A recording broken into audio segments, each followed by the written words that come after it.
नीलेश हाल ही में अपने नए फ्लैट में शिफ्ट हुआ था। खुद के पैसों से लिए हुए फ्लैट में आकर उसे एक अलग ही खुशी मिली थी। अपने फ्लैट के लिए नीलेश ने एक बढ़िया सी नेम प्लेट भी बनाई थी। नीलेश उस नेम प्लेट को अपने दरवाजे पर लगा रहा था कि तभी उसे अपने सामने वाले फ्लैट से दरवाजा खोलने की आवाज आई। नीलेश ने पीछे देखा और नीलेश देखता ही रह गया। उसका कारण था रवीना। रवीना दिखने में किसी अप्सरा से कम नहीं थी। उसकी झील जैसी आंखें, चेहरे पर आती काली जुल्फे, लाल होठ और पानी में थिरकती हुई मछली जैसा बदन नीलेश के लिए वक्त मानो थम सा गया था। तभी उसके हाथ से हथौड़ी छूटकर उसके पांव पर गिर जाती है और वो होश में आ जाता है। आप ठीक तो है ना? हाँ, मैं ठीक हूँ। रवीना मुस्कुराई। उसकी मुस्कान को देखकर नीलेश का दर्द मानो गायब हो गया। रवीना स्टेयरकेस से नीचे उतरने लगी। नीलेश उसे अपने दोनों आंखों से निहारता है और वहीं पे नीलेश रवीना को अपना दिल दे बैठा। अब नीलेश दिन रात हर वक्त सिर्फ रवीना के बारे में सोचता था। वह हर वक्त रवीना के फ्लैट पर नजर लगाए बैठता था कि कब उसे रवीना की एक झलक मिल जाए। और जब जब रवीना उसे दिखाई देती, उसके आंखों में एक अलग ही चमक और चेहरे पर एक अलग ही खुशी छा जाती थी। रवीना भी उसे देखकर मुस्कुरा देती। एक दिन जब नीलेश अपने फ्लैट में था तब उसे किसी के गिर जाने की आवाज सुनाई दी। नीलेश बाहर जाग के देखता है तो उसे रवीना दिखाई देती है, जो कि सीढ़ियों से गिरी हुई है। मेरा पैर! नीलेश दौड़ते हुए उसके पास जाता है। क्या हुआ रवीना जी? अच्छा हुआ तुम आ गए नीलेश। मैं भी अभी सीढ़ियों से गिर गई। लगता है मेरे पैर में मोच आ गई है। कोई बात नहीं रवीना जी, मैं आपकी मदद कर देता हूँ। ऐसा कहकर नीलेश ने रवीना को सहारा दिया। रवीना जी, अब मेरा सहारा लेकर धीरे धीरे चलने की कोशिश कीजिए। आउच! नीलेश, चलना तो क्या, मैं तो अपने पैरों पर खड़ी भी नहीं हो सकती। एक काम करो, तुम मुझे उठाकर अपने फ्लैट में ले चलो। अपने फ्लैट में? नीलेश ने थोड़े झिझकते हुए पूछा। मेरे फ्लैट की चाबी मेरे पति के पास है और उन्हें आने में अभी वक्त है। मुझे बहुत दर्द हो रहा है। प्लीज मुझे ले चलो। यह सुनकर नीलेश की आंखें चमक गईं। उसे मानो अपने कानों पर विश्वास ही नहीं हो रहा था। उसने बिना वक्त जाया किए रवीना को अपने गोद में उठाया और स्टेयरकेस से चढ़ने लगा। नीलेश पहले कभी किसी औरत के इतने करीब नहीं आया था। पहली बार रवीना को छूने का एहसास, उसके बदन से आने वाली अत्तर की खुशबू और उसकी आंखों से आंखों का टकराव, यह सब उसके लिए सपने जैसा था। नीलेश ने रवीना को फ्लैट के बेडरूम में सुला दिया। ड्रॉअर से मलहम निकालकर रवीना के पैर पर लगा दिया। थैंक यू नीलेश, मुझे मदद करने के लिए। अरे ये तो मेरा फर्ज था। वैसे आपकी शादी हो गई है? हाँ, क्यों? नहीं, मैं तो बस पूछ रहा था। वो एक बिजनेसमैन है। उनका बिजनेस अभी बढ़ गया है तो वो सुबह जल्दी जाते हैं और शाम को देर से लौटते हैं। तो दिन भर आप अकेले रहती हो? हाँ नीलेश, बस दिन भर बोर हो जाती हूँ। मैं भी दोपहर में फ्री होता हूँ।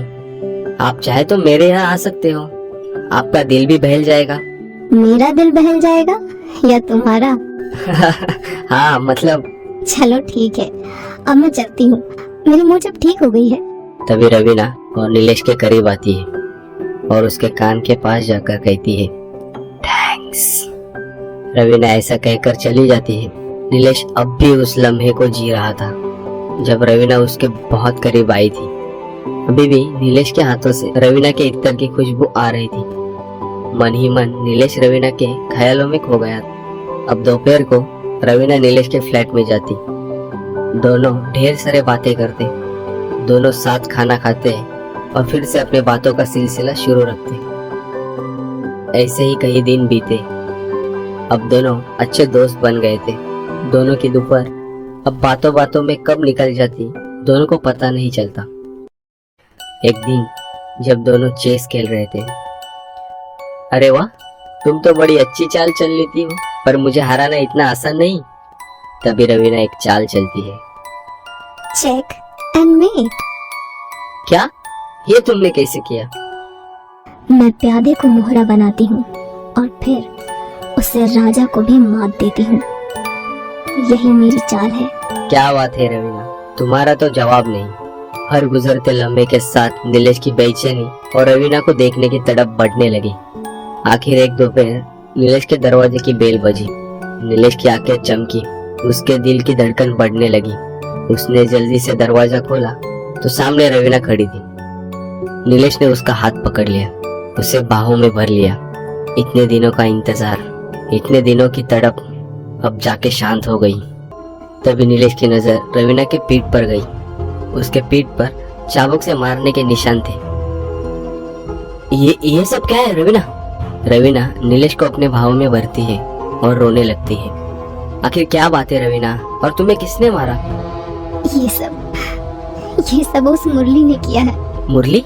कौन मुरली? मेरा पति। हाँ, मेरा पति वो दरिंदा हर शाम दारू पीकर आता है और मुझे चाबुक से मारता है। ये बात तुमने मुझे पहले क्यों नहीं बताई? मुझे लगा कि आज नहीं तो कल उसकी ये हैवानियत खत्म हो जाएगी, पर नहीं, वो तो दिन ब दिन बदतर होती जा रही है। तंग आ गई हूँ मैं जिंदगी से। अब मौत ही मुझे उस दरिंदे से बचा सकती है। ऐसा मत कहो रवीना, चलो हम पुलिस के पास चलते हैं। नहीं, मैंने एक बार पुलिस के पास जाने की गलती की थी। पैसे देकर उसने केस भी बंद करा दिया और उसकी सजा उसने मुझे बहुत बुरी तरह से मार कर दी थी। रवीना, तुम डरो मत, मैं तुम्हारे साथ हूँ। हम दोनों मिलकर तुम्हें इससे बाहर निकालेंगे। इससे निकलने का बस एक ही रास्ता है, मुरली की मौत। ये सुनकर नीलेश के होश उड़ गए। नीलेश का माथा पसीने से भर गया। ये तुम क्या कह रही हो? हाँ नीलेश, मुझे अब इन सब से छुटकारा चाहिए। मुरली के बाद हम दोनों साथ रहेंगे। तुम्हारे साथ बिताया हर पल, हर लम्हा मुझे सुकून देता है और अब मैं ये सुकून पूरी जिंदगी चाहती हूँ। ये सुनकर नीलेश सुन्न हो गया। उसे कुछ समझ नहीं आ रहा था कि क्या किया जाए। ज्यादा सोचो मत नीलेश, मैं और तुम जीवन भर के लिए एक हो जाएंगे। सिर्फ हमें मुरली को हटाना होगा। तुम ये काम करोगे ना नीलेश? बोलो नीलेश। नीलेश अब भी चुप था। जिंदगी उसे ऐसे मोड़ पर लाकर खड़ा करेगी, ये कभी उसने सोचा भी नहीं था। देखो नीलेश, मेरे पास एक प्लान भी है। कल इतवार है और इतवार के दिन मुरली दोपहर से ही दारू पीता है। तुम्हें जाके मुरली का काम तमाम करना होगा और फिर उसे किचन के फ्रिज में रखना होगा और रात होते ही हम दोनों उसे जंगल में जाके दफना देंगे। नीलेश, बस तुम्हारी हाँ का इंतजार है।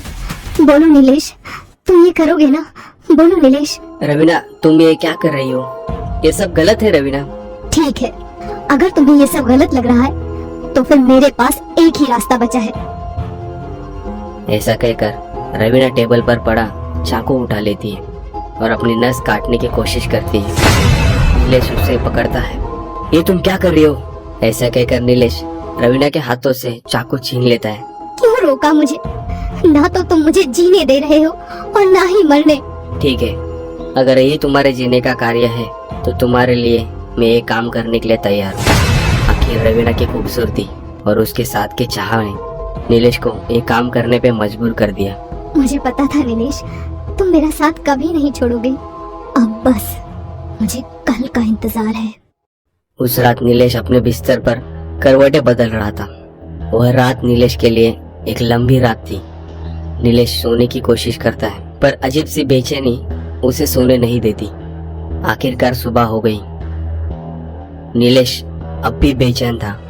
एक अजीब सा डर उसके मन में झांक रहा था। वो हॉल में इधर से उधर चलता है, बीच में रुक जाता है और घड़ी देखता है। वो फिर चलने लगता है। आखिरकार 2 बज गए। नीलेश ने अपने फ्लैट का दरवाजा खोला। आसपास देखा तो वहाँ कोई नहीं था। नीलेश ने रवीना के फ्लैट का डोरबेल बजाया। मुरली ने दरवाजा खोला। नीलेश के एक ही वार से मुरली बेजान हो गया। नीलेश के हाथ खून से भर गए। उसकी आंखें रवीना को ढूंढ रही थी पर वो फ्लैट में नहीं थी। उसे बड़ा ही अजीब लगा, पर प्लान के मुताबिक उसने मुरली की लाश फ्रिज में रखने के लिए दरवाजा खोला तो वहां रवीना की लाश पड़ी। उसे देखकर नीलेश की रूह कांपने लगी।